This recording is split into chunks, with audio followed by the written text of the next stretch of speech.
ബഞ്ചികയുടെ മരണത്തിന് തൊട്ടു പിന്നാലെ ഷാർജയിൽ സമാനമായ മറ്റൊരു സംഭവം കൂടി. കൊല്ലം കോയിവിള സ്വദേശി അതുല്യയാണ് ഷാർജയിൽ മരിച്ചത്. അതുല്യയുടെ മരണം ഭർത്തൃപീഡനത്തെ തുടർന്നെന്ന മാതാപിതാക്കളുടെ പരാതിയിൽ ഭർത്താവിനെതിരെ കൊലപാതക കുറ്റം ഉൾപ്പെടെ ചുമത്തി കേസ് രജിസ്റ്റർ ചെയ്തു. സതീഷിനെതിരെ ശാരീരിക പീഡനം, സ്ത്രീധന പീഡനം എന്നീ വകുപ്പുകളും ചുമത്തി. ഭർത്താവിനൊപ്പം ഷാർജയിൽ കഴിയുകയായിരുന്ന അതുല്യയെ ശനിയാഴ്ചയാണ് മരിച്ച നിലയിൽ കണ്ടെത്തിയത്.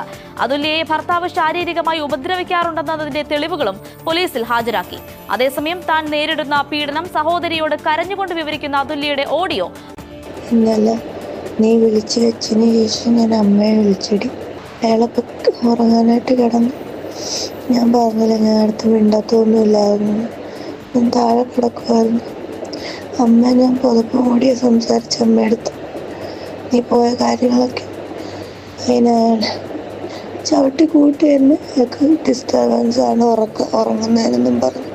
എനിക്ക് വയ്യാടി, അനങ്ങാൻ വയ്യ, വയറെല്ലാം ചവിട്ടി സഹിക്കാൻ പറ്റുന്നില്ല.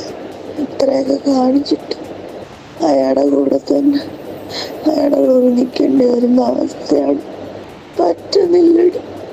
മകളെ കൊന്നതാണെന്ന് അതുല്യയുടെ അച്ഛൻ രാജശേഖരൻ പിള്ള മനോരമ ന്യൂസിനോട്. മകൾ കുറെ കാലമായി പീഡനം അനുഭവിക്കുന്നുണ്ടെന്നും മദ്യപിച്ചു വന്ന മർദ്ദനം സ്ഥിരമെന്നും രാജശേഖരൻ പിള്ള പറഞ്ഞു. അതുല്യ മരിച്ചത് പുതിയ ജോലിക്ക് ചേരാനിരിക്കെയാണെന്ന് അമ്മയും പറഞ്ഞു. രാവിലെയാണ് നമ്മൾ വിവരം അറിയുന്നത്. രാത്രിയിൽ മെസ്സേജ് അനിയത്തിക്ക് മെസ്സേജ് അയച്ചായിരുന്നു. ഈ പീഡനത്തിൻ്റെ വീഡിയോ ഒക്കെ ദൃശ്യങ്ങൾ അവൾ കസേര എടുത്ത് അടിക്കുമ്പോഴൊക്കെ വീഡിയോ അവൾ സ്വന്തം ആ വേദനയിലും വീഡിയോ എടുത്ത് അവൾ സെൻഡ് ചെയ്തുകൊണ്ടിരിക്കുമായിരുന്നു. ഇവൻ്റെ നിരന്തരമായുള്ള പീഡനങ്ങൾ കുഞ്ഞ് സഹിച്ചുകൊണ്ടിരിക്കുക വർഷങ്ങളായിട്ട്. ഇതിങ്ങനെ കണ്ടിന്യൂസ് ചെയ്തുകൊണ്ടേ ഇരിക്കുകയായിരുന്നു. എപ്പിസോഡ് പോലെ ഇവൻ്റെ ഓരോ ദിവസത്തെയും ഓരോ വീക്കെൻഡിലും മദ്യപിച്ചുള്ള പ്രശ്നങ്ങൾ. എൻ്റെ ഇളയ മോള് പറഞ്ഞ് അമ്മേ അതുല്യ പോയമ്മേന്ന് പറഞ്ഞു.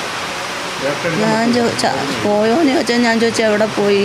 ഞാൻ പറഞ്ഞു ചത്തു, നമ്മളെ വിട്ടു പോയമ്മേന്ന് പറഞ്ഞു. അപ്പോൾ എനിക്കത് കേട്ടപ്പോൾ എന്തോന്നറിയാൻ വയ്യായിരുന്നു.